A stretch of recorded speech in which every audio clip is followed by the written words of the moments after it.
با سلام خدمت دوستان و همراهان گرامی، به کانال کوین نیو خوش اومدید. بچه اگه دوست داشتید ساب کنید، لایک کنید، کامنت بذارید، ممنون میشم. امروز میخوام نحوه ثبت نام در اپلیکیشن یا استخر ویا BTC رو به شما آموزش بدم.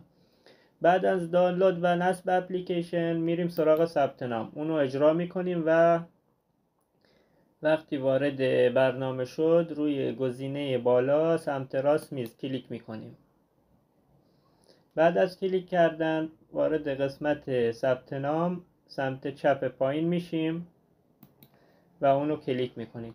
اینجا باید از قبل یک جیمیل داشته باشید که من نحوه درست کردن جیمیل با گوشی رو در کانالم گذاشتم، میتونید برید و اونجا آموزشش رو ببینید. اینجا جیمیلمون رو جایگذاری میکنیم. من از قبل یه جیمیل آماده کرده بودم. گزینه 2 باید بزنیم روی گت کد و یک کدی به جیمیلمون میاد. گزینه 3 کد معرفه که اگه این کدو بزنید در نقل و انتقالات و صرافی کارمزد شما نصف میشه و یه تخفیفاتی به شما داده میشه که اینجا کد معرفه 600 360 رو بزنید و اینجا این گزینه گت کد رو میزنیم تا یک کدی به جیمیل ما بیاد. اول باید این پازل رو تنظیم کنیم که تشخیص بده شما ربات نیستید. اینجا هم 60 ثانیه مهلت داریم تا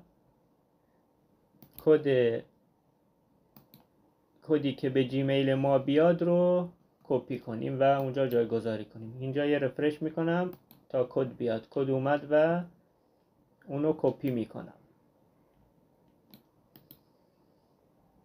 کپی برمیگردم به اپلیکیشن ویا BTC و اینجا کد رو جایگذاری میکنم. حالا میام پایین این تیک رو فعال میکنم و روی گزینه ثبت نام کلیک میکنم. در این قسمت باید یک اکانتی معرفی کنید که بعداً برای معرفی کردن ماینرها به استخر اونو وارد کنید. این اکانت میتونه عدد باشه، حروف باشه، میل خودتونه. حالا من یک پاپ مینویسم و 9009 اینو به عنوان اکانت انتخاب میکنم. البته تکراری نباید باشه.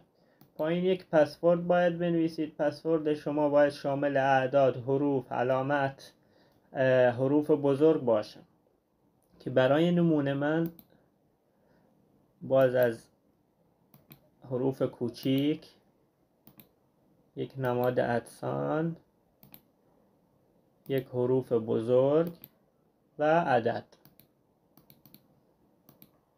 ستاتیکا سبز شد، یعنی رمز شما قویه.